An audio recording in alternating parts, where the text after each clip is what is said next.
인도 델리에 사는 젊은 예언가 아비냐 아난드는 세계에서 가장 정확한 예언자 중 한 명으로 알려져 있다. 그는 2019년 코로나19 팬데믹을 정확히 예측했고 2023년 터키 지진, 2024년 글로벌 경제 위기까지 모두 맞춰왔다. 아비냐는 특별한 능력으로 알려져 있다. 그는 숫자, 천체, 그리고 에너지의 흐름을 통해 미래를 읽어낸다. 특히 그가 본 환상은 매우 구체적이면서도 상징적인 특징을 가지고 있다. 아비냐 아난드는 더 이상 해외에서 한국을 보는 예언가 정도로만 부를 수 있는 사람이 아니다. 그가 지금까지 남긴 한국 관련 예언들만 따로 모아도 이미 하나의 연대기가 될 정도다. 인도에서 활동하는 젊은 예언가임에도 불구하고 그의 예언은 한국 안에서 벌어진 여러 굵직한 사건들을 이상하리만큼 정확히 짚어왔다는 평가를 받고 있다. 그가 처음 한국에 주목받기 시작한 것은 2020년 무렵이었다. 아비냐는 한국은 전 세계가 놀랄 만큼 빠르게 퍼졌다가 또 전 세계가 놀랄 만큼 빨리 진정되는 전염병 곡선을 그릴 것이라고 말했는데 당시 한국의 상황을 지켜본 이들은 이 말을 떠올리지 않을 수 없었다. 2022년에는 집값의 정점과 함께 부동산 시장이 서서히 힘을 잃기 시작할 것이라고 언급했는데 이후 이어진 거래량 급감과 조정 흐름을 두고 일부는 그의 말을 기이할 정도로 들어맞았다고 회상한다. 정치와 외교 영역에서도 그의 예언은 자주 회자되었다. 그는 2023년 초 한국의 지도자 지지율이 연중 한 번 급격한 굴곡을 그리는데 그 계기는 외교 문제의 파장이 될 것이라고 말했고 실제로 주변국과의 갈등, 외교적 논란 이후 여론이 크게 요동치는 장면이 반복되었다. 또한 2024년을 두고는 한반도에서 모두가 긴장할 만한 군사적 움직임이 보이지만 마지막 순간에 생각보다 조용히 끝나는 국면 전환이 올 것이라 했고 실제로 한때 위기감이 고조되던 시기에 돌연 수위가 낮아지는 흐름이 겹치며 그의 이름이 다시 입에 오르내렸다. 경제와 날씨에 관한 그의 말도 인상적이다. 2023년 말 아비냐는 원화 가치가 단기간 크게 흔들린 뒤 1년 안에 다시 어느 정도 균형점을 찾아갈 것이라고 남겼는데 이후 환율의 급등락과 재안정 과정을 지켜본 사람들 사이에서 그의 예언은 또 한 번 회자되었다. 2025년 여름에 관해서는 한국 남부를 중심으로 기록적인 비와 이상기후가 겹치겠지만 그 와중에 한 가지 인프라적 사고를 기적처럼 비껴가게 될 것이라는 뉘앙스의 말을 남겼고 실제로 여러 위험 요인이 있었음에도 최악은 피했다는 평가가 나오면서 그의 예언은 더욱 기대해 볼 만한 레벨에 올라섰다는 인식이 퍼졌다. 이처럼 아비냐 아난드는 한국 내부 사정을 세세히 알기 어려운 해외 인물임에도 전염병 곡선, 부동산 흐름, 환율 변동, 지도자의 지지율 분기점, 남북 긴장의 완화 타이밍 등 여러 분야에서 기묘하게 겹치는 예언들을 남겨왔다. 그래서 이제 그의 입에서 한국의 12월이라는 말이 나올 때 단순한 흥미거리를 넘어 이번에는 무엇이 실제와 겹칠까를 진지하게 지켜보는 사람들이 적지 않다. 2025년 11월 말 아비냐 아난드는 2026년 12월에 한반도와 중국에 관한 새로운 예언을 공개했다. 이 예언은 새로운 리더의 등장, 북한과의 역대급 만남, 그리고 중국의 격동에 관한 것이었다. 12월에 한반도를 본다. 아비냐는 자신의 예언을 매우 신비로운 방식으로 시작했다. 저는 2025년 12월에 한반도를 명상 중에 봅니다라고 그는 말했다. 그곳은 매우 특별합니다. 어떤 점이 특별한가라는 질문에 아비냐는 답했다. 12월 한반도에는 놀라운 일들이 가득할 것입니다. 여러 건의 중요한 사건들이 동시에 일어나거나 연쇄적으로 터질 것입니다. 첫눈이 오는 날의 신호. 아비냐는 가장 구체적인 시점을 언급했다. 12월 첫눈이 오는 날이 매우 중요합니다라고 그는 말했다. 왜 그렇게 중요한가라는 질문에 아비냐는 설명했다. 그날은 단순히 겨울이 시작되는 날이 아닙니다. 그날은 한국에서 무언가 새로운 것이 시작되는 신호입니다. 더욱 구체적으로 그는 말했다. 첫눈이 내리는 그날, 또는 바로 그 근처에 중요한 소식이나 사건이 터질 것입니다. 어떤 종류의 사건인가라는 질문에 아비냐는 신비롭게 답했다. 저는 명확하게 알 수 없습니다. 하지만 그것은 한국 사회에 긍정적인 영향을 미칠 것 같습니다. 아비냐는 12월 크리스마스 근처에서 새로운 인물이 나타난다고 했다. 12월, 특히 크리스마스 주변에서 새로운 인물이 등장하거나 나라의 무대 전면에 나서게 될 것입니다라고 그는 명확하게 말했다. 이 인물이 누구인가라는 질문에 아비냐는 답했다. 저는 정확히 알 수 없습니다. 하지만 이 인물은 현재 숨겨져 있거나 현재는 중심이 아닌 위치에 있는 사람입니다. 이 인물의 특징을 설명해달라는 질문에 아비냐는 답했다. 이 인물은 매우 특별한 에너지를 가지고 있습니다. 마치 잠시 숨겨져 있던 빛이 갑자기 드러나는 것처럼.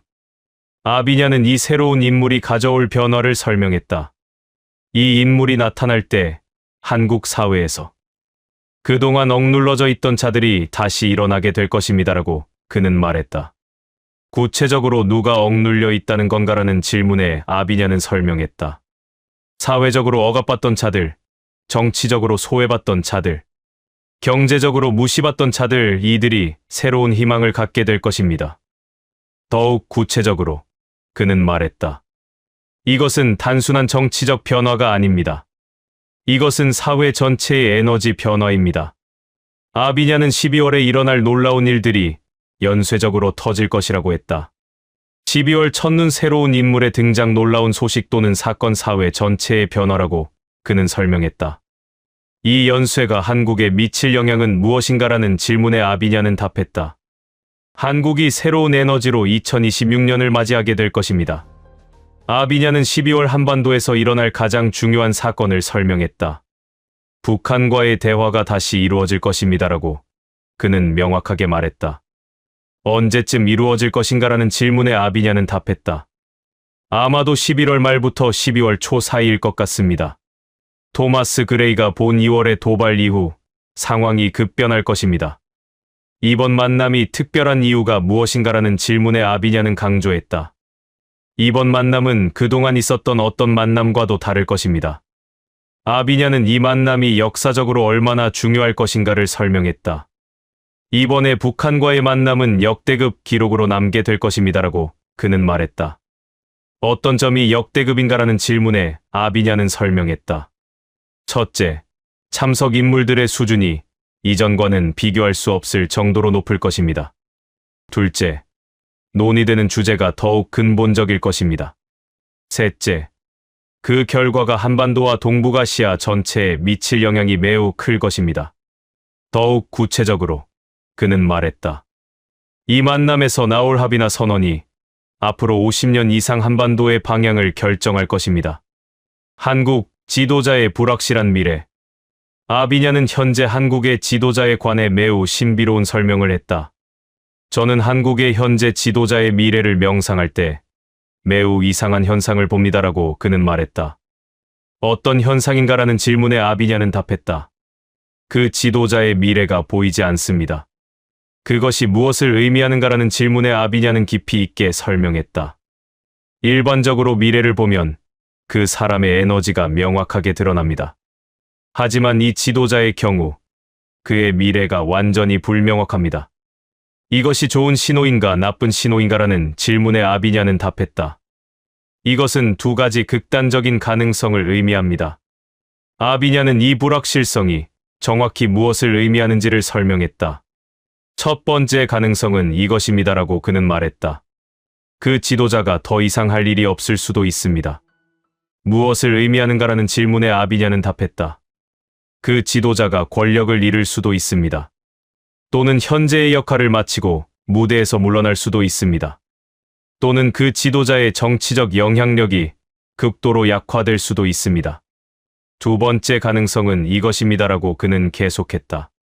그 지도자가 예상도 못하게끔 놀라운 잠재력을 가졌을 수도 있습니다. 이것이 무엇을 의미하는가라는 질문에 아비냐는 설명했다. 반대로 그 지도자가 지금까지 보여주지 않았던 예상 밖의 결정, 행동 또는 능력을 드러낼 수도 있습니다. 더욱 구체적으로 그는 말했다. 그 지도자가 갑자기 역사적 리더십을 발휘할 수도 있습니다. 또는 예상 밖의 용감한 결정을 내릴 수도 있습니다. 아비냐는 이 두 가능성의 확률을 설명했다. 현재의 영적 흐름 속에서 이 두 가능성의 확률은 반반입니다라고 그는 말했다. 즉, 50% 확률로 그 지도자의 영향력이 사라질 수도 있고 50% 확률로 그 지도자가 예상 밖의 위대한 역할을 할 수도 있다는 뜻입니다. 이 불확실성이 한국에 미칠 영향은 무엇인가라는 질문에 아비냐는 답했다. 이 불확실성 자체가 한국 정치의 향후 방향을 결정할 가장 중요한 변수가 될 것입니다. 아비냐는 중국의 상황을 설명했다. 2025년 12월 중국에서 본격적인 권력 투쟁이 시작될 것입니다라고 그는 명확하게 말했다. 구체적으로 어떤 투쟁인가라는 질문에 아비냐는 설명했다. 중국의 2인자와 3인자가 본격적으로 분쟁을 시작할 것입니다. 이들이 누구인가라는 질문에 아비냐는 답했다. 저는 정확히 알 수 없습니다. 하지만 현재 중국 지도부에서 두 번째와 세 번째 권력자들입니다. 이 분쟁이 어떤 형태일 것인가라는 질문에 아비냐는 설명했다. 처음에는 정책 논쟁으로 보일 것입니다. 하지만 점차 권력 투쟁의 성격을 드러낼 것입니다. 더욱 구체적으로 그는 말했다. 이 두 명이 각각 다른 파벌을 만들고 당 내 영향력을 놓고 경합할 것입니다. 아비냐는 중국의 최고 지도자에 관해 설명했다. 흥미롭게도 중국의 1인자, 즉 현재의 최고 권력자는 아직까지 그대로일 것으로 보입니다라고 그는 말했다. 그것이 무엇을 의미하는가라는 질문에 아비냐는 답했다.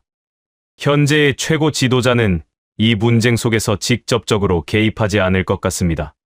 대신 그는 배경에서 두 명의 권력자들 사이의 균형을 유지하려고 할 것입니다.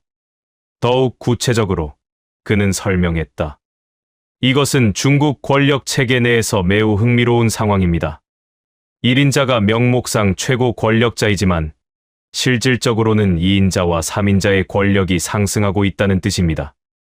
아비냐는 중국에서 일어날 가장 극적인 사건을 예언했다. 중국에서 국민의 3분의 1이 충격에 빠질 만한 대재해가 일어날 것입니다라고 그는 말했다. 그것이 무엇인가라는 질문에 아비냐는 답했다. 언뜻 보기에는 매우 큰 건축물이 순식간에 붕괴되는 현상입니다. 아비냐는 이 건축물 붕괴를 더욱 구체적으로 설명했다. 이 건축물은 단순한 하나의 건물이 아닐 수 있습니다라고 그는 말했다. 그것이 무엇을 의미하는가라는 질문에 아비냐는 설명했다. 이것은 하나의 거대한 구조물일 수도 있고 여러 건물이 동시에 붕괴되는 현상일 수도 있으며 심지어 지하 광산 또는 지하 시설의 붕괴일 수도 있습니다. 더욱 구체적으로 그는 말했다. 이 붕괴가 갑자기 일어난다는 점이 가장 중요합니다. 어느 정도로 빠르게 붕괴되는가라는 질문에 아비냐는 답했다. 마치 마술처럼 순식간에 사라져버리는 것처럼 보일 것입니다. 아비냐는 국민의 3분의 1이라는 구체적인 비율에 대해 설명했다. 중국의 인구가 약 14억입니다라고 그는 말했다. 그 3분의 1은 약 4억 5천만 명입니다. 이렇게 많은 인구가 충격에 빠진다는 것이 무엇을 의미하는가라는 질문에 아비냐는 답했다. 이 사건이 매우 광범위한 영향을 미칠 것이라는 뜻입니다. 더욱 구체적으로 그는 설명했다. 이것은 단순한 한 도시의 재해가 아닙니다. 이것은 여러 지역에 동시에 영향을 미치거나 또는 중국 전역이 알게 될 매우 큰 사건입니다. 건축물 붕괴의 상징성. 아비냐는 이 건축물 붕괴가 갖는 상징적 의미를 설명했다. 건축물이 붕괴된다는 것은 기존의 질서나 구조가 무너진다는 뜻입니다라고 그는 말했다. 중국에서 무엇이 무너진다는 것인가라는 질문에 아비냐는 신비롭게 답했다. 저도 명확하게 알 수 없습니다. 하지만 중국의 기존 질서나 신뢰의 구조에 큰 균열이 생긴다는 뜻인 것 같습니다. 더욱 구체적으로 그는 설명했다. 이 사건 이후 중국 국민들의 심리가 크게 변할 것입니다. 정부나 기관에 대한 신뢰가 흔들릴 것입니다. 아비냐는 이 모든 사건들이 동시에 일어나는 것이 중요하다고 강조했다. 2025년 12월은 한국과 중국에서 동시에 거대한 변화가 일어나는 시기입니다라고 그는 말했다. 왜 이 시기에 동시에 일어나는가라는 질문에 아비냐는 답했다. 이것은 우연이 아닙니다. 이것은 동북아시아 전체의 에너지가 큰 전환점을 맞이하고 있다는 신호입니다. 아비냐는 12월에 일어날 3가지 주요 사건을 정리했다. 한국 첫눈 새로운 인물 등장, 북한과의 역대급 만남, 중국 2인자, 3인자의 분쟁 대규모, 건축물 붕괴, 국민의 3분의 1이 충격. 이 두 나라의 사건들이 어떻게 연결되는가라는 질문에 아비냐는 설명했다. 한국의 정치적 변화와 북한과의 만남이 이루어질 때 동시에 중국 내부의 분쟁과 재해가 터진다는 것입니다. 이것이 의미하는 바는 동북아시아의 지정학적 판도가 완전히 새로워진다는 뜻입니다. 아비냐는 2026년 12월에 이 모든 사건들이 2027년으로 어떻게 이어질 것인가를 설명했다. 2025년 12월의 변화는 2027년의 본격적인 전개로 이어질 것입니다라고 그는 말했다. 구체적으로 어떻게 전개되는가라는 질문에 아비냐는 답했다. 한국과 북한의 관계가 더욱 진전될 것입니다. 미국과 러시아도 이 과정에 영향을 미칠 것입니다. 중국은 내부적 분쟁을 수습하고 새로운 질서를 찾으려고 할 것입니다. 이 모든 변화의 결과로 동북아시아의 미래가 새롭게 결정될 것입니다. 아비냐는 자신의 예언을 마무리하면서 경고와 희망을 동시에 전했다. 2025년 12월은 매우 중요한 달입니다라고 그는 말했다. 동시에 매우 위험한 달이기도 합니다라고 그는 강조했다. 왜 위험한가라는 질문에 아비냐는 답했다. 한국의 지도자의 미래가 불확실하고 중국은 내부 분쟁과 재해로 흔들릴 것입니다. 이 시기에 한국이 올바른 선택을 해야 합니다라고 그는 강조했다. 더욱 구체적으로 그는 말했다. 북한과의 만남에서 진정한 대화와 이해를 추구해야 합니다. 단순한 정치적 거래가 아니라 진정한 평화를 위한 노력이 필요합니다. 아비냐는 특별히 첫눈의 의미를 강조했다. 첫눈은 단순한 날씨 현상이 아닙니다라고 그는 말했다. 첫눈이 내리는 날은 한반도에 새로운 에너지가 들어오는 날입니다. 그 날부터 한반도의 영적 흐름이 완전히 달라질 것입니다. 새로운 인물의 정체. 아비냐는 12월에 나타날 새로운 인물에 대해 한 번 더 강조했다. 저는 여전히 정확히 알 수 없습니다라고 그는 말했다. 하지만 그 인물이 나타나는 순간 많은 사람들이 아, 그 사람이었구나라고 깨닫게 될 것입니다. 12월을 바라보며 아비냐는 마지막 메시지를 전했다. 2025년 12월은 한반도와 동북아시아의 운명을 바꿀 달입니다라고 그는 말했다. 첫눈이 내리는 그날부터 모든 것이 변합니다. 새로운 인물이 나타나고 북한과의 역사적 만남이 이루어지고 중국은 내부적 격동을 겪게 될 것입니다. 그 속에서 한국이 어떤 선택을 하느냐가 향후 한반도의 미래를 결정할 것입니다. 현재 한국의 지도자가 그 역할을 할 것인지 아니면 새로운 인물이 나타나 역사적 역할을 할 것인지도 불확실합니다. 하지만 확실한 것은 2025년 12월이 한국 현대사에서 가장 중요한 달 중 하나가 될 것이라는 점입니다. 아비냐 아난드의 예언은 신디 제이콥스의 희망적 메시지, 안나 후스트의 개인적 부활, 마리아 보리소바의 영적 계승과는 다른 차원의 예언이다. 그것은 정치적 변화, 국제관계의 재편, 그리고 동북아시아 지정학의 대전환에 관한 예언이다. 2025년 12월, 첫눈이 내리는 그날부터 무엇이 일어날 것인가? 새로운 인물은 누구인가? 북한과의 만남은 정말로 역대급 기록이 될 것인가? 중국의 대규모 붕괴 사건은 무엇인가? 그리고 한국의 지도자는 그 역할을 계속할 것인가? 아니면 무대에서 물러날 것인가? 모든 것이 2025년 12월에 밝혀질 것이다. 2025년 11월, 강원도 심산유곡에 나타난 사도인의 대예언. 대한민국, 그리고 세계의 운명. 2025년 11월 26일 새벽, 아직 어둠이 채 가시지 않은 강원도 깊은 산골의 한 촌락. 짙은 안개가 마을 어귀를 감싸고 있던 그 시각, 정막을 깨는 기이한 소리가 들려왔습니다. 절그럭, 절그럭. 낡은 쇠붙이가 부딪히는 소리와 함께 안개 속에서 한 노인이 모습을 드러냈습니다. 그는 시대에 뒤떨어진 허름한 삼배옷을 입고 등에는 정체를 알 수 없는 거대한 보찜을 메고 있었으며 허리춤에는 녹이 쓴 식칼과 낫, 가위 등을 주렁주렁 매달고 있었습니다. 마을의 촐로가 그를 보고 누구냐 묻자 그는 물 한 잔을 청하며 자신을 칼을 외상으로 주는 사람, 즉 사도인이라 칭했습니다. 그의 눈빛은 나이를 가늠할 수 없을 만큼 형형했으며 그가 내뱉는 목소리는 마치 땅속 깊은 곳에서 울려나오는 듯한 무게감을 지니고 있었습니다. 그는 촐로에게 가장 낡은 나탄자루를 건네며 일반적인 찻값이 아닌 대한민국과 전 세계가 12월부터 겪게 될 천지개벽할 운명을 예언으로 남겼습니다. 그리고 이 예언이 실현되는 날 다시 돌아와 낫값을 받아 가겠다며 호련히 사라졌습니다.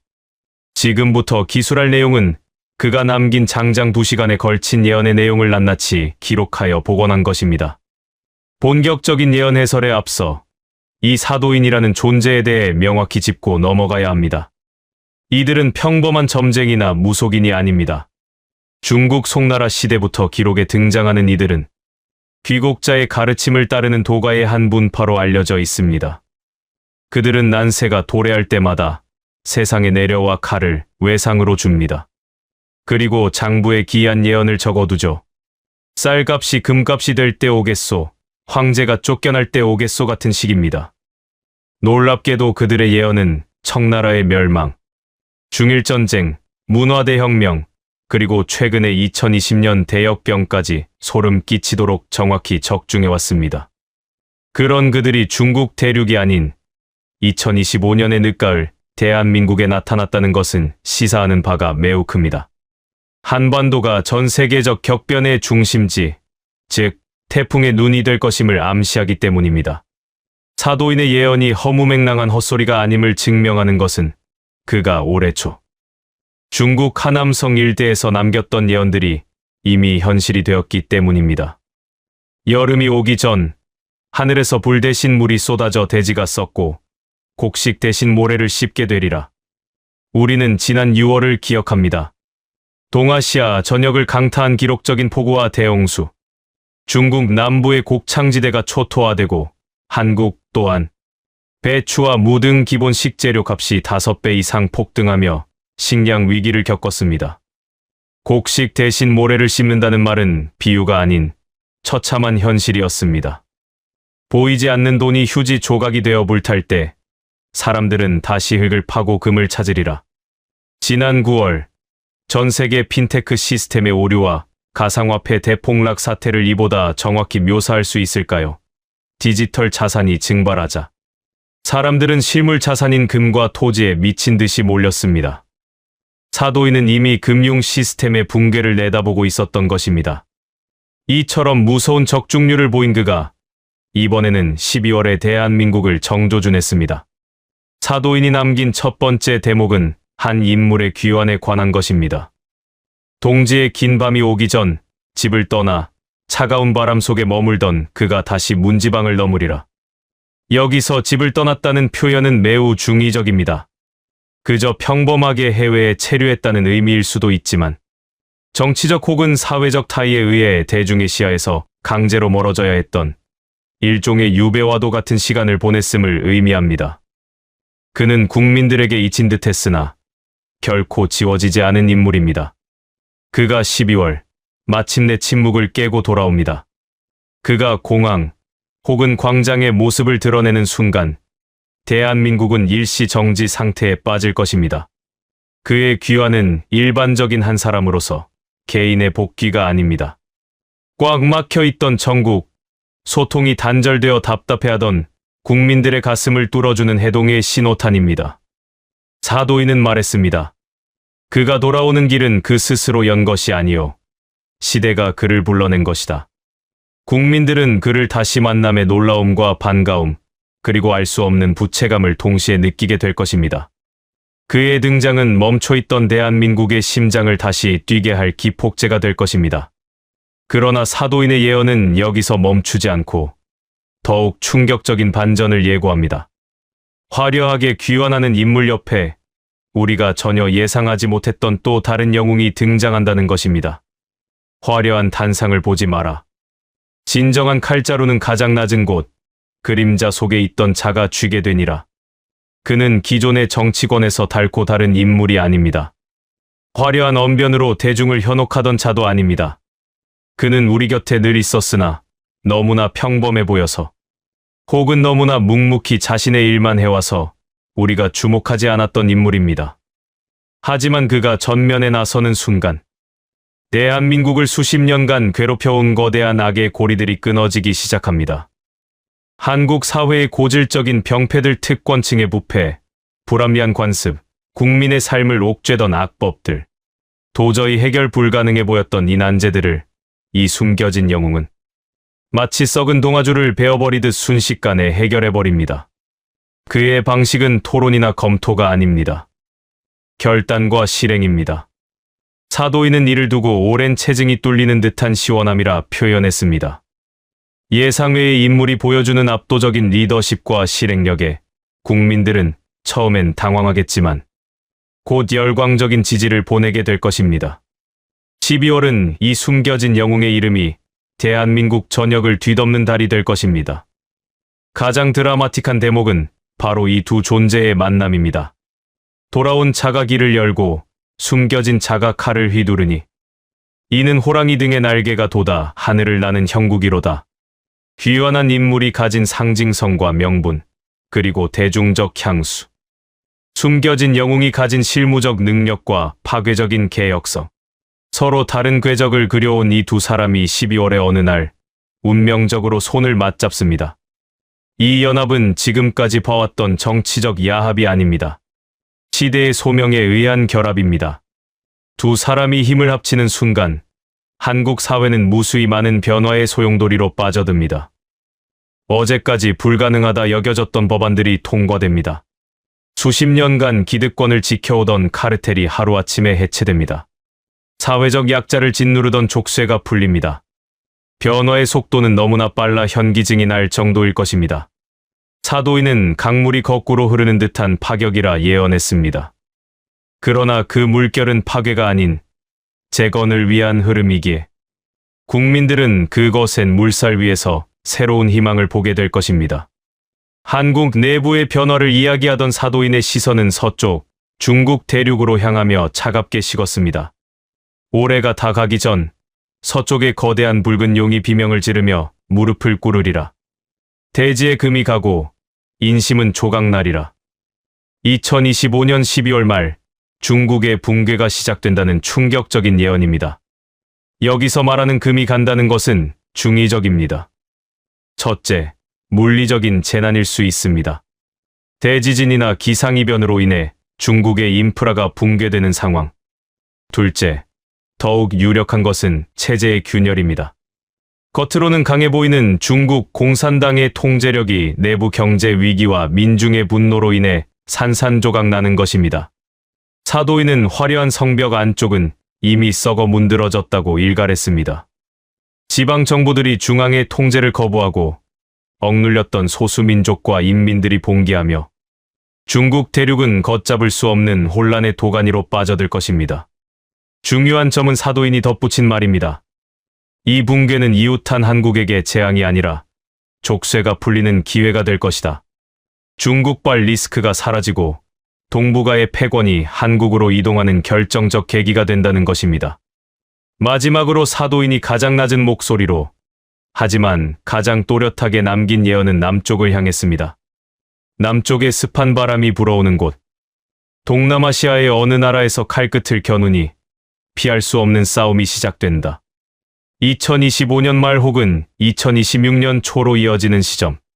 한국은 동남아시아의 특정 국가와 무력 충돌을 빚게 됩니다. 이는 한국의 침략 야욕 때문이 아닙니다. 상대국의 오판, 혹은 교민 보호나 자원 수송로 확보 등 불가피한 상황에서 벌어지는 방어적 성격의 전쟁입니다.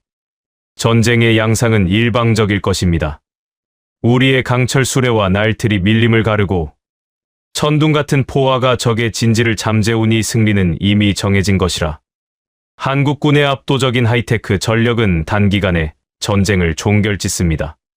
그리고 여기서 사도인 예언의 백미가 등장합니다. 승리의 대가로 그 남쪽의 땅 일부가 우리의 것이 되리라.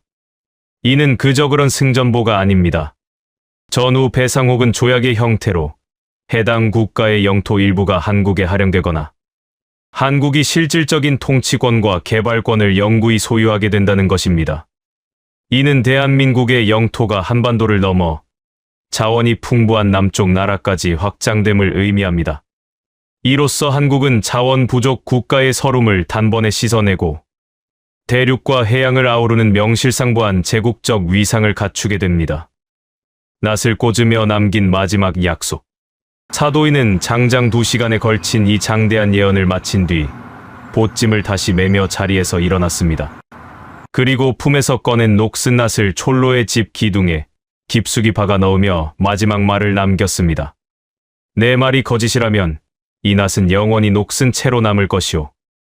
허나 집 떠나 네가 돌아와 나라의 상처를 씻고 숨겨진 영웅이 악법을 베어내며 붉은 용이 쓰러지고 남쪽의 땅이 그대들의 것이 되는 날, 그때 이 낫은 황금처럼 빛나고 있을 것이니 내 그때 다시 와서 낫값을 받아 가겠소.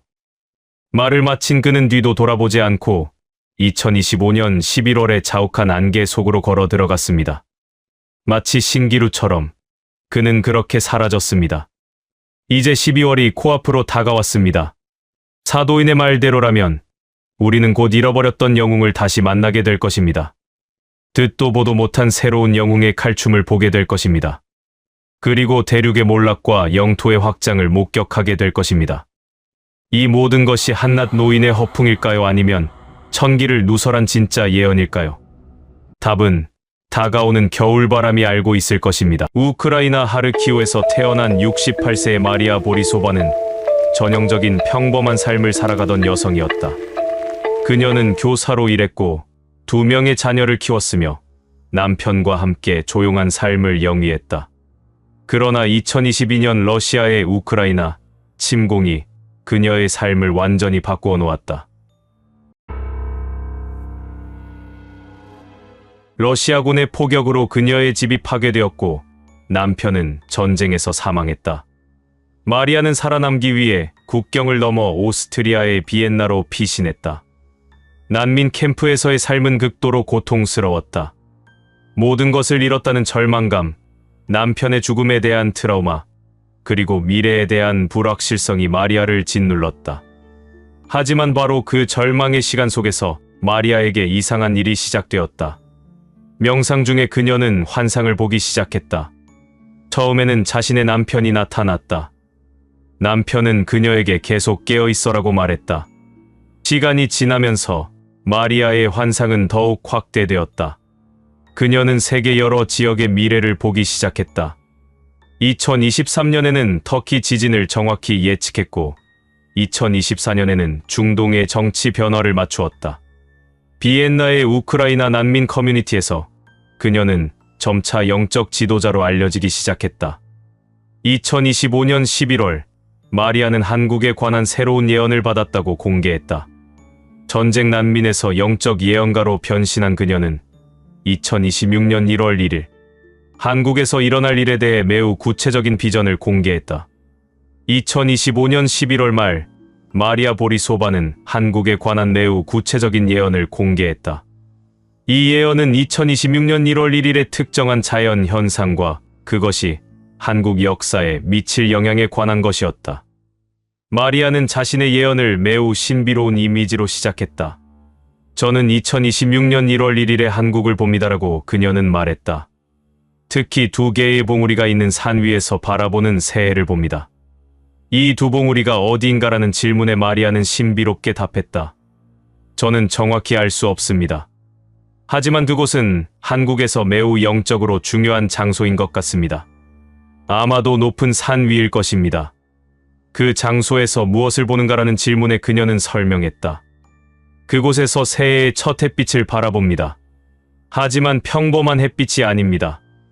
마리아는 자신이 본 가장 신비로운 현상을 설명했다. 그 햇빛이 7가지 색을 바랍니다라고 그녀는 말했다. 빨강, 주황, 노랑, 초록, 파랑, 남색, 보라, 무지개의 7가지 색이 모두 보입니다. 하지만 이것은 평범한 무지개가 아닙니다라고 마리아는 강조했다. 이 7빛깔이 매우 선명하고 매우 밝습니다. 마치 하늘이 자신의 모든 빛을 한순간에 드러내는 것처럼요.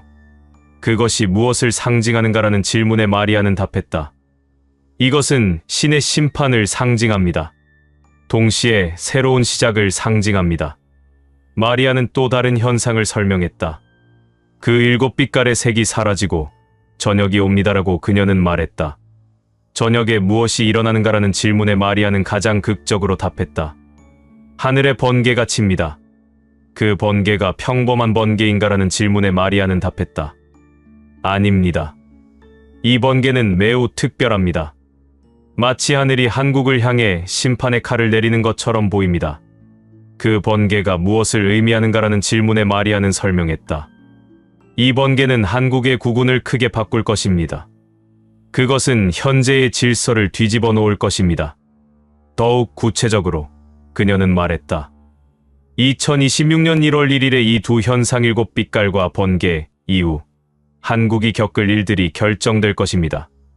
마리아는 현재 한국의 지도자에 관해 설명했다.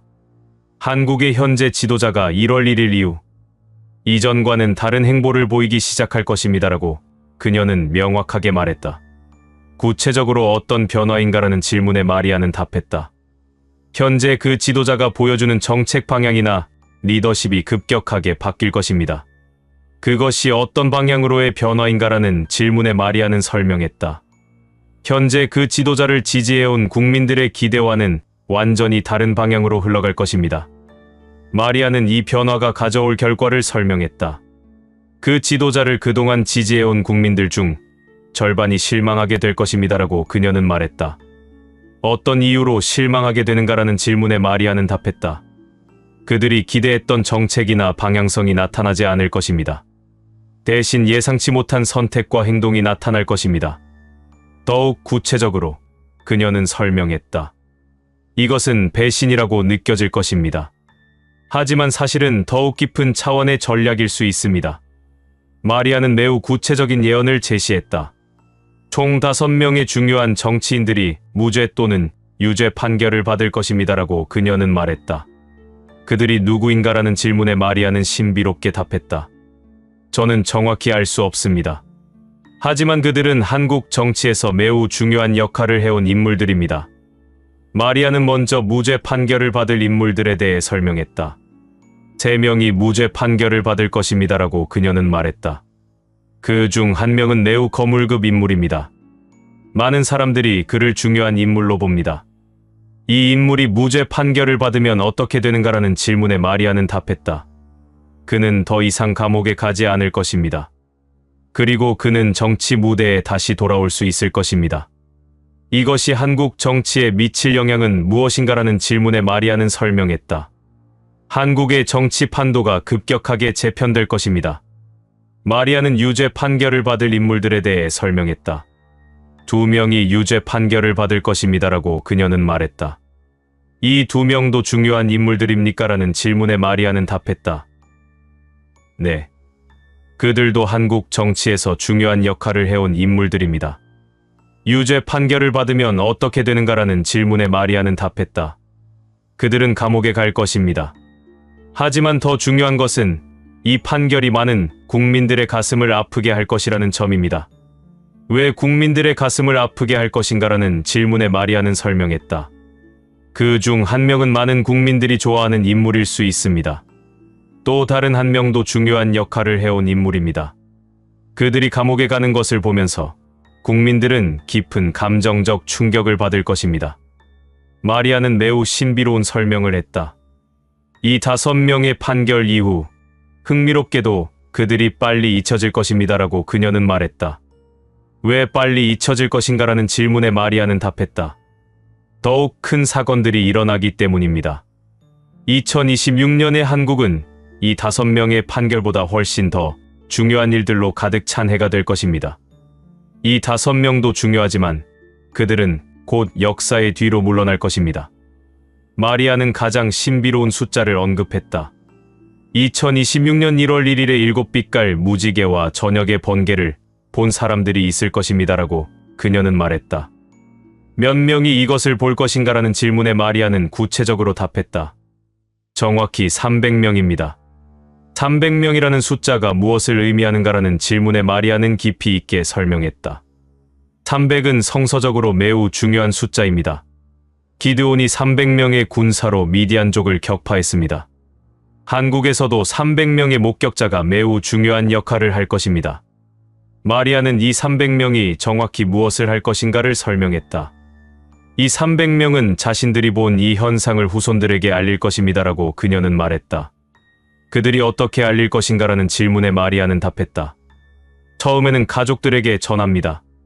그들의 자녀들, 손자들에게 이 이야기를 전할 것입니다. 시간이 지나면서 이 이야기는 한국 사회 전체에 퍼져갈 것입니다. 어떤 형태로 퍼져가는가라는 질문에 마리아는 설명했다. 처음에는 구전으로 전해질 것입니다. 하지만 점차 기록되고 문서화되고 심지어 연구의 대상이 될 것입니다. 마리아는 이 300명이 어떤 사람들인가를 설명했다. 이 300명은 매우 다양한 배경의 사람들입니다라고 그녀는 말했다. 구체적으로 어떤 배경들인가라는 질문에 마리아는 답했다. 종교인도 있고, 과학자도 있고, 예술가도 있고, 일반 국민도 있습니다. 지역적으로도 다양할 것입니다. 서울도 있고, 지방도 있고, 심지어 산 위도 있을 것입니다. 더욱 중요한 특징을 설명했다. 이들은 모두 영적 감수성이 높은 사람들입니다. 그들은 이 현상을 단순히 자연 현상으로만 보지 않고 영적 의미를 느낄 것입니다. 마리아는 가장 흥미로운 예언을 제시했다. 이 300명의 후손들 중에서 훗날 한국의 영적 리더들이 나타날 것입니다라고 그녀는 말했다. 몇 명이 나타날 것인가라는 질문에 마리아는 신비롭게 답했다. 정확한 숫자는 모릅니다. 하지만 상당히 많은 수일 것입니다. 이들이 어떻게 리더가 되는가라는 질문에 마리아는 설명했다. 이들은 자신의 조상들로부터 이 예언과 관련된 이야기를 듣고 자라납니다. 그 이야기가 그들의 영혼에 깊이 새겨집니다. 시간이 지나면서 그들은 이 예언의 진정한 의미가 무엇인지를 깨닫게 됩니다. 깨달은 자라고 불려질 것. 마리아는 이 영적 리더들이 특별한 호칭으로 불릴 것이라고 했다. 이들이 어떻게 불려질 것인가라는 질문에 마리아는 답했다. 깨달은 자라고 불려질 것입니다. 이것이 어떤 의미인가라는 질문에 마리아는 설명했다. 이들은 단순한 영적 지도자가 아닙니다. 이들은 진리를 깨달은 자입니다. 그들이 깨달은 진리가 무엇인가라는 질문에 마리아는 신비롭게 답했다. 저도 아직 명확하게 알 수는 없습니다. 하지만 그것은 한국의 영적 미래, 그리고 인류 전체의 영적 미래와 관련된 깊은 진리인 것 같습니다. 마리아는 이 깨달은 자들이 정확히 무엇을 할 것인가를 설명했다. 먼저, 그들은 이 예언을 해석할 것입니다라고 그녀는 말했다. 2026년 1월 1일에 일어난 7빛깔 무지개와 번개가 정확히 무엇을 의미했는지를 해석할 것입니다. 그 해석이 한국 사회에 미칠 영향은 무엇인가라는 질문에 마리아는 답했다. 이 해석을 통해 많은 사람들이 깨어날 것입니다. 한국 사회의 영적 수준이 급격하게 높아질 것입니다. 더욱 구체적으로 그녀는 설명했다. 그들은 한국 국민들에게 알릴 것입니다. 2026년 1월 1일의 그 현상은 단순한 자연 현상이 아니었다. 그것은 한국의 국운을 바꾸는 신의 신호였다. 마리아는 이 300명과 그들의 후손들의 역할을 종합적으로 설명했다. 이 300명은 한국 역사의 가장 중요한 증인들입니다라고 그녀는 강조했다. 어떤 의미에서의 증인인가라는 질문에 마리아는 답했다. 그들은 2026년 1월 1일에 일어난 7빛깔과 번개를 본 증인입니다. 그리고 그들의 후손들은 그 증거를 인류에게 전하는 증인입니다. 그것이 갖는 역사적 의미는 무엇인가라는 질문에 마리아는 설명했다. 미래의 역사가들은 2026년 1월 1일을 매우 중요한 날로 기록할 것입니다. 그 이유는 그날에 일어난 자연 현상 때문만이 아니라 그 현상을 목격한 300명과 그들의 후손들이 세상에 미친 영향 때문입니다. 마리아는 이 모든 것이 갖는 영적 의미를 설명했다. 이것은 영적 계승입니다라고 그녀는 말했다. 무엇이 계승되는가라는 질문에 마리아는 답했다. 300명의 영적 경험이 그들의 후손들에게 계승됩니다. 그 계승이 어떻게 이루어지는가라는 질문에 마리아는 설명했다. 처음에는 단순한 이야기의 전달입니다. 할머니가 손자에게 내가 본 일을 들어보거라 라고 하는 것처럼. 하지만 시간이 지나면서 이것은 영적 계승으로 변합니다. 그 이야기를 들은 사람들이 그것의 깊은 의미를 깨닫게 됩니다. 결국 그들도 같은 영적 경험을 하게 됩니다. 마리아는 이 깨달은 자들이 구체적으로 언제 등장할 것인가를 설명했다.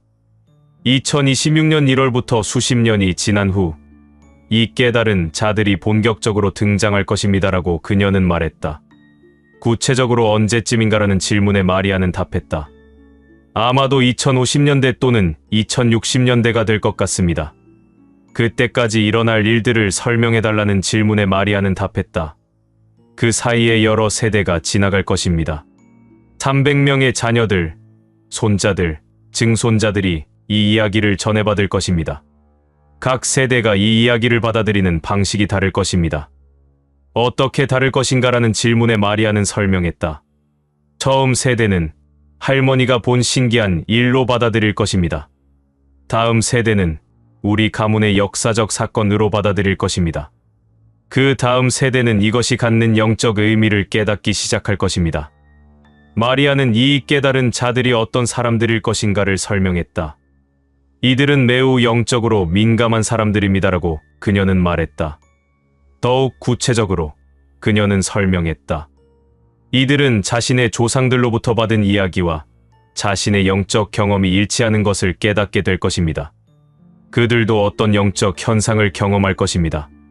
그것이 정확히 무엇인가라는 질문에 마리아는 답했다. 저는 명확하게 알 수 없습니다. 하지만 그것은 조상들이 본 7빛깔 무지개와 번개와 비슷한 성격의 영적 경험일 것입니다. 마리아는 흥미로운 패턴을 언급했다. 마치 하나의 영적 리듬이 반복되는 것처럼 미래에도 7빛깔의 현상이 반복될 수 있습니다라고 그녀는 말했다.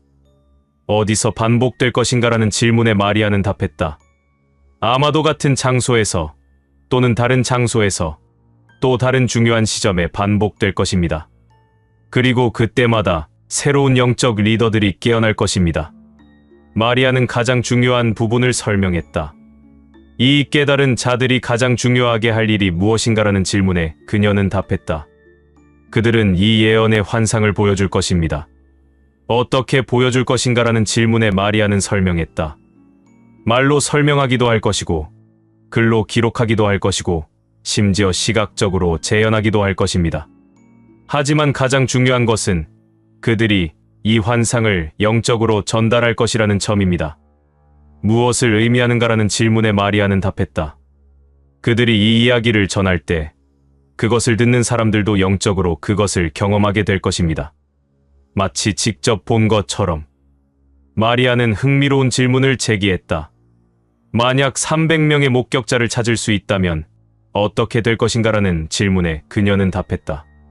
그 300명의 증거와 증언을 모으면 2026년 1월 1일에 일어난 일의 정확한 기록을 만들 수 있을 것입니다. 그것이 역사에 미칠 영향은 무엇인가라는 질문에 마리아는 말했다. 미래의 한국은 그 기록을 국가적 자산으로 보관할 것입니다. 박물관에 전시되고 학교에서 가르쳐질 것입니다. 역사가들이 연구하고 과학자들이 분석할 것입니다. 마리아는 현재의 상황과 미래의 현상이 어떻게 연결되는지를 설명했다.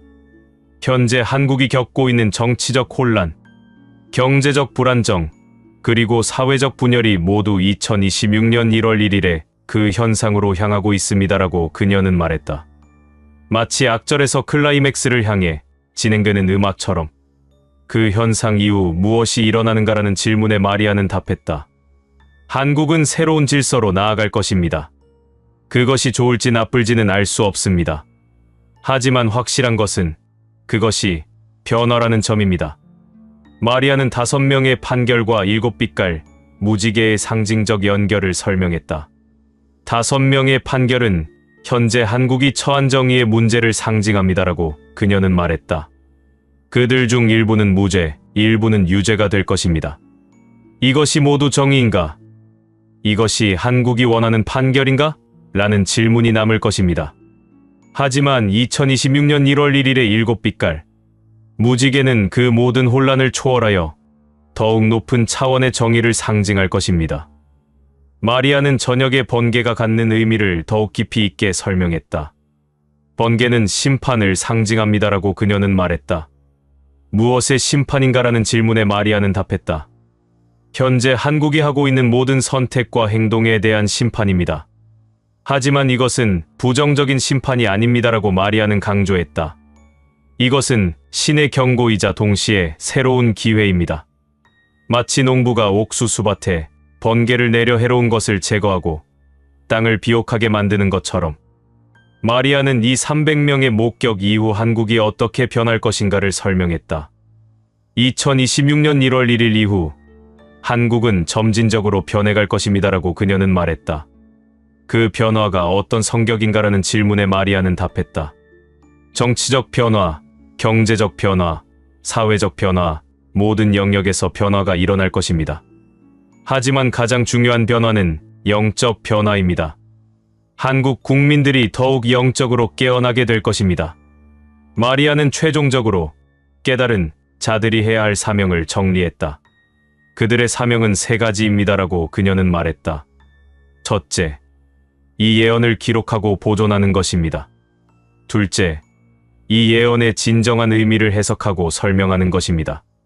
셋째, 이를 통해 다음 세대가 영적으로 깨어나도록 하는 것입니다. 마리아는 자신의 예언을 마무리하면서 최종 메시지를 전했다. 2026년 1월 1일의 7빛깔 무지개와 저녁의 번개는 단순한 자연 현상이 아닙니다라고 그녀는 강조했다. 그것은 한국의 영적 미래, 그리고 인류 전체의 영적 미래를 향한 신의 신호입니다. 그 신호를 본 300명은 이를 증거하고 그들의 후손들은 이를 기록하고 그 후손들 중에서 나타날 깨달은 자들은 이를 해석하고 전파할 것입니다. 마지막으로 그녀는 말했다. 현재 우리는 그 300명이 누구인지 알 수 없습니다. 하지만 그들은 이미 결정되어 있습니다. 2026년 1월 1일의 새해 첫날, 두 봉우리 산 위에서 7빛깔의 색을 보는 그 사람들이 바로 그들입니다. 그들은 한국의 영적 역사를 바꿀 300명의 증인이 될 것입니다. 과연 그날에 무엇이 일어날 것인가? 그리고 그것을 본 300명은 정말로 역사를 바꿀 것인가? 시간이 모든 것을 보여줄 것이다. 러시아 모스크바 외곽의 외딴 수도원에 사는 73세의 여성 예언가. 안나 후스트는 동구권에서 가장 신비로운 영적 지도자 중 한 명이다. 그녀는 구소련 시대부터 예언 활동을 해왔으며 공산주의 체제 붕괴, 러시아의 격동, 그리고 세계 경제의 변화를 모두 정확하게 맞춰왔다고 알려져 있다. 안나 후스트는 특별한 능력으로 알려져 있다. 그녀는 인물을 통해 미래를 읽어낸다. 특정한 사람의 영적 에너지를 감지하면 그 사람이 가져올 역사적 변화를 예측하는 것이다. 2025년 11월 말, 안나 후스트는 한국에 관한 새로운 예언을 공개했다. 이 예언은 5번의 고난, 그리고 그것을 극복할 한 사람에 관한 것이었다. 안나 후스트는 매우 신비로운 방식으로 자신의 예언을 시작했다. 저는 명상 중에 한국의 영상을 봅니다라고 그녀는 시작했다. 그것은 마치 영화 필름이 재생되는 것처럼 느껴집니다. 그 영상이 구체적으로 무엇을 보여주는가라는 질문에 그녀는 답했다. 저는 한국이라는 국가를 하나의 거대한 배로 봅니다. 그 배가 거친 바다를 항해하고 있습니다. 더욱 구체적으로 설명했다. 그 배는 지금 매우 위험한 상태입니다. 안개가 자욱하고 파도가 거칠며 나침반이 제 기능을 하지 못하고 있습니다. 5번의 암초. 안나는 자신이 본 가장 충격적인 부분을 설명했다.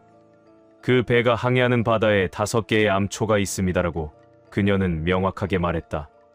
각각의 암초가 무엇을 의미하는가라는 질문에 안나는 상세히 설명했다. 첫 번째 암초는 경제입니다. 한국의 원화가 급락합니다. 환율이 급격하게 올라갑니다. 이것이 첫 번째 고난입니다. 두 번째 암초는 정치입니다라고 그녀는 계속했다. 거물급 인물의 몰락이 일어나고 정치 공백이 생깁니다. 국민들이 혼란에 빠집니다. 세 번째 암초는 국제관계입니다. 중국과의 관계가 악화되고 미국과의 관계도 불확실해집니다.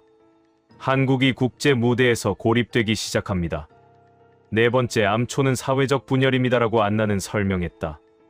극렬한 진영 대립이 심화됩니다. 국민 사이의 신뢰가 무너집니다. 거리의 충돌이 심해집니다. 다섯 번째 암초는 영혼의 위기입니다라고 그녀는 가장 심각한 톤으로 말했다. 국민들이 미래를 믿지 않습니다. 희망이 사라집니다. 많은 사람들이 한국을 떠나려고 합니다. 배는 침몰할 것인가? 안나는 매우 극적으로 질문했다.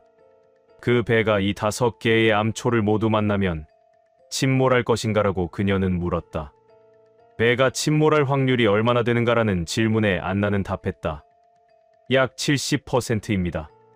현재의 흐름이 계속된다면 한국은 이 모든 암초를 만나고 결국 심각한 위기에 빠질 것입니다.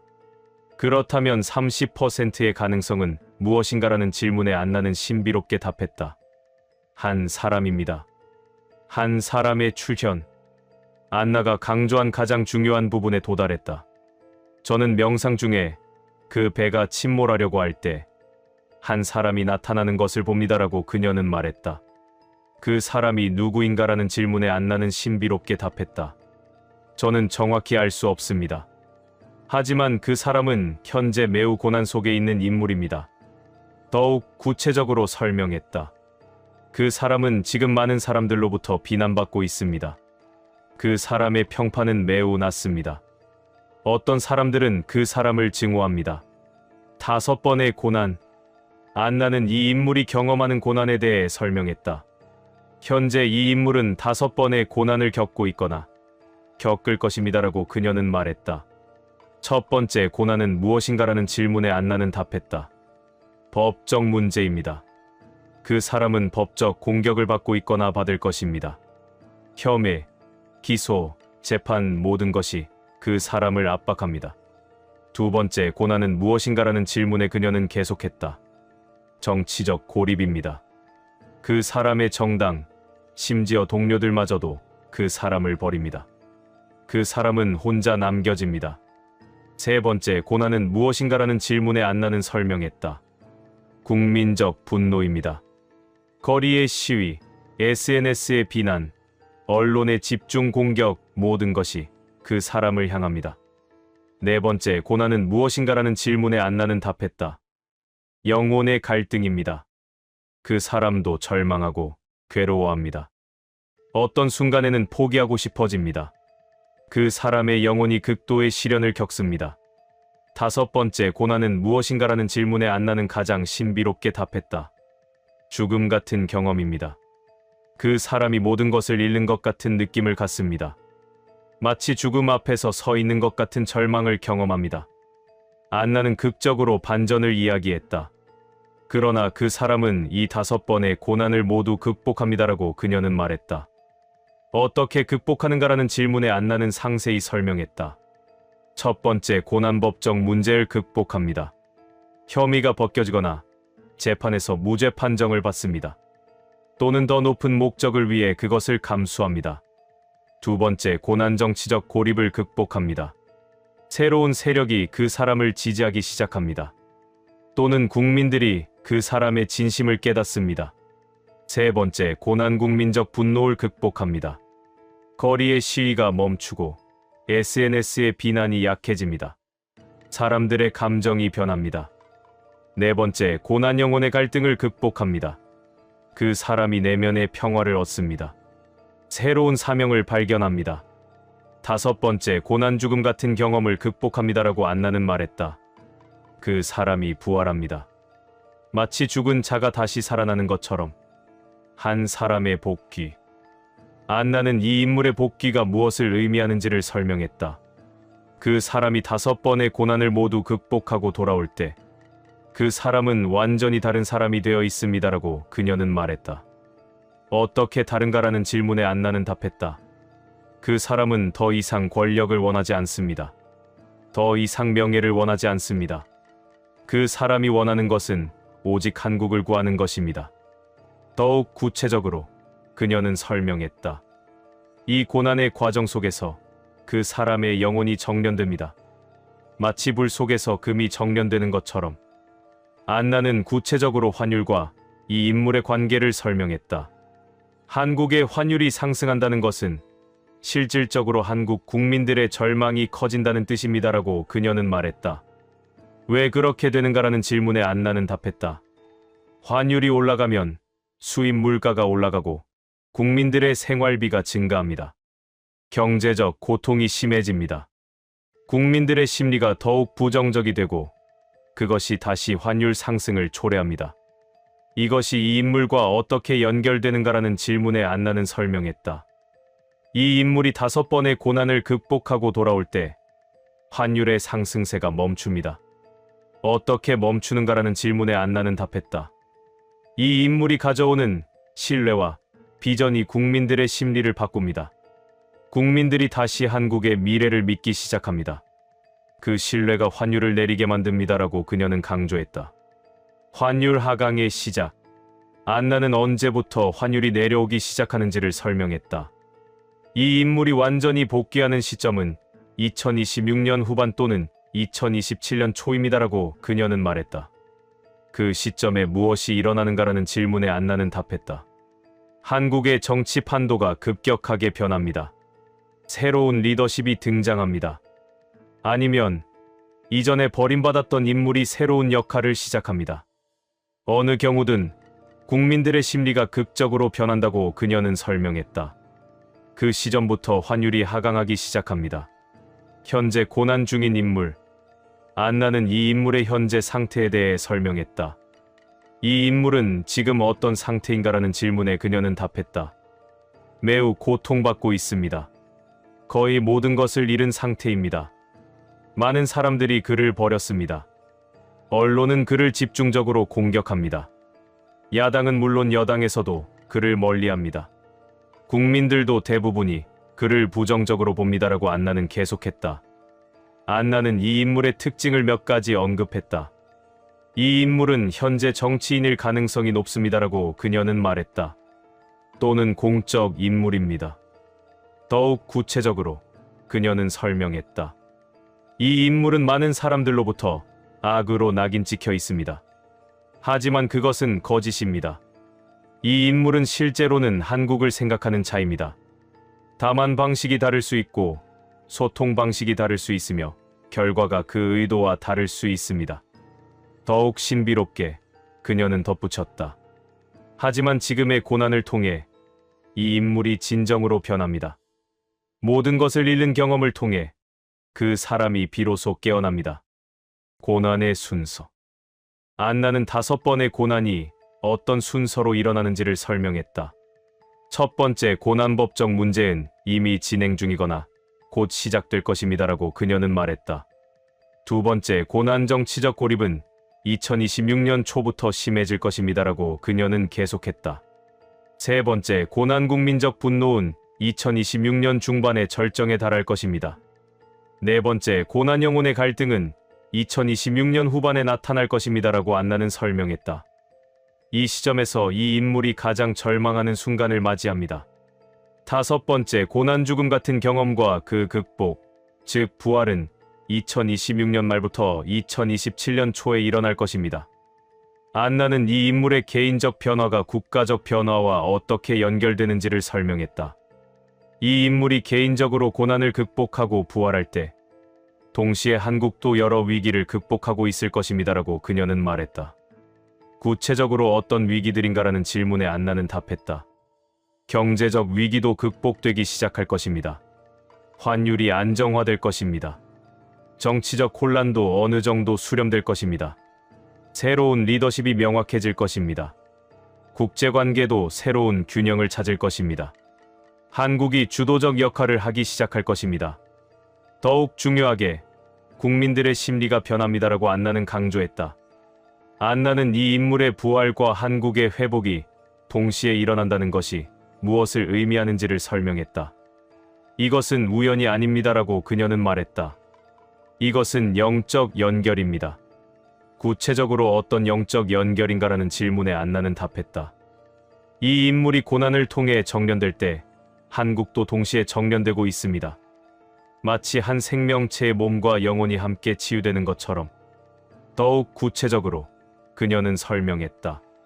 한국이 이 인물을 버릴 때 한국은 자신을 버리고 있습니다. 한국이 이 인물을 다시 받아들일 때 한국은 자신을 다시 받아들입니다. 안나는 환율의 깊은 의미를 설명했다. 환율은 일반적인 경제 지표가 아닙니다라고 그녀는 강조했다. 환율은 국민의 신뢰를 나타냅니다. 어떻게 신뢰와 연결되는가라는 질문에 안나는 답했다. 환율이 올라간다는 것은 국민들이 자국 화폐를 믿지 않는다는 뜻입니다. 국민들이 자국의 미래를 믿지 않는다는 뜻입니다. 환율이 내려온다는 것은 국민들이 자국 화폐를 다시 믿기 시작한다는 뜻입니다. 국민들이 자국의 미래를 다시 믿기 시작한다는 뜻입니다. 따라서 이 인물이 부활하고 환율이 내려오는 것은 한국 국민들이 다시 희망을 갖기 시작한다는 뜻입니다라고 안나는 말했다. 안나는 자신의 예언이 다른 예언가들과 어떻게 연결되는지를 설명했다. 리우밍천은 17번의 자금 사이클을 봤습니다. 그 중 많은 사이클이 이 인물의 고난과 동시에 일어날 것입니다라고 그녀는 말했다. 브랜든 빅스는 파란 기둥의 반복을 봤습니다. 그 파란 기둥들이 가장 높이 솟아올라갈 때가 이 인물의 가장 큰 고난의 순간입니다. 신디 제이콥스는 보라색 장막을 봤습니다. 그 보라색 장막이 전국으로 퍼져나갈 때는 이 인물이 이미 고난을 극복하고 새로운 역할을 시작하는 때입니다라고 안나는 설명했다. 토마스 그레이는 43만 명의 영적 리더들을 봤습니다. 이 인물이 부활할 때 그 43만 명이 이 인물을 지지할 것입니다. 안나는 자신의 예언도 절대적이지 않다고 강조했다. 이 인물이 정말로 부활할 것인가라는 질문에 그녀는 답했다. 약 65%의 확률입니다. 현재의 영적 흐름이 계속된다면 어떤 상황에서 부활하지 못할 수도 있는가라는 질문에 안나는 설명했다. 만약 이 인물이 고난 속에서 내적 변화를 이루지 못한다면 부활하지 못할 수 있습니다. 만약 한국 국민들이 이 인물을 완전히 거부하고 영원히 격리시킨다면 부활의 기회는 사라질 수 있습니다. 만약 국제 정세의 변화가 한국을 완전히 다른 방향으로 몰아간다면 다른 결과가 나올 수 있습니다. 안나는 이 인물이 있다면 전하고 싶은 메시지가 있다고 했다. 당신의 고난은 끝이 아니라 시작입니다라고 그녀는 말했다. 당신이 겪는 이 5번의 시련은 당신을 파괴하기 위함이 아니라 당신을 정련하기 위함입니다. 더욱 구체적으로 그녀는 전했다. 현재 당신을 버리는 사람들도 결국에는 당신을 필요로 할 것입니다. 하지만 더 중요한 것은 당신이 당신 자신을 버리지 않는 것입니다. 당신의 영혼이 버티면 모든 것이 변합니다. 안나는 한국 국민들에게도 메시지를 전했다. 당신들이 지금 미워하는 그 인물도 살펴보십시오라고 그녀는 말했다. 그 사람이 정말로 악한가 아니면 단지 다른가? 그 사람의 고난이 정말로 마땅한 것인가 아니면 과도한 것인가? 더욱 중요하게 그녀는 말했다. 당신들의 분노와 거부가 이루어지는 과정 속에서 한국이 함께 고통받고 있습니다. 당신들이 이 인물을 받아들일 때 한국도 함께 치유될 것입니다. 안나는 환율의 앞으로의 추이를 예측했다. 2026년 한 해 동안 환율은 계속 변동할 것입니다라고 그녀는 말했다. 높아졌다가 내려왔다가 다시 높아질 것입니다. 그 과정 속에서 가장 높이 솟아올라가는 시점이 있을 것이라고 안나는 설명했다. 그 시점이 이 인물의 가장 큰 고난의 순간과 일치할 것입니다. 2026년 말부터 2027년 초에 환율이 안정화되기 시작할 것입니다. 그것이 이 인물의 부활과 일치할 것입니다. 안나는 이 모든 과정을 영적 치유라고 해석했다. 한국은 지금 아파합니다라고 그녀는 말했다. 국가로서의 상처가 깊습니다. 그 상처를 치유하기 위해서는 누군가가 그 상처를 대신 받아들여야 합니다. 이 인물이 그 역할을 할 것입니다라고 안나는 강조했다. 이 인물이 5번의 고난을 겪을 때 한국의 상처가 함께 치유됩니다. 이 인물이 부활할 때 한국도 함께 부활합니다. 안나의 최종 메시지. 안나는 자신의 예언을 마무리하면서 마지막 메시지를 전했다. 지금은 어둡지만 그것이 영원하지 않습니다라고 그녀는 말했다. 한국이 현재 겪는 경제적 어려움, 정치적 혼란, 그리고 국민적 분열 모든 것이 일시적입니다. 2026년과 2027년을 거치면서 한국은 이 모든 것을 극복할 것입니다. 그리고 그 극복의 과정 속에서 한국은 더욱 강해질 것입니다. 더욱 구체적으로 그녀는 말했다. 이 인물의 부활은 평범한 한 개인의 복귀가 아닙니다. 이것은 한국의 국운이 새로운 차원으로 올라가는 신호입니다. 마지막으로 안나는 호소했다. 현재 고난받고 있는 모든 사람들, 그리고 분열되어 있는 한국 국민 모두에게 말씀드립니다. 당신들의 고난도, 한국의 고난도, 그것이 하나의 정련의 과정입니다. 불 속에서만 진정한 금이 만들어집니다. 환율이 올라가고 내려가는 과정 속에서 한 사람이 고난을 겪고 부활한다. 그 과정 속에서 한국도 함께 부활한다. 과연 그 한 사람은 누구인가? 그리고 한국의 미래는 그 한 사람의 부활 위에 세워질 것인가? 시간이 모든 것을 보여줄 것이다.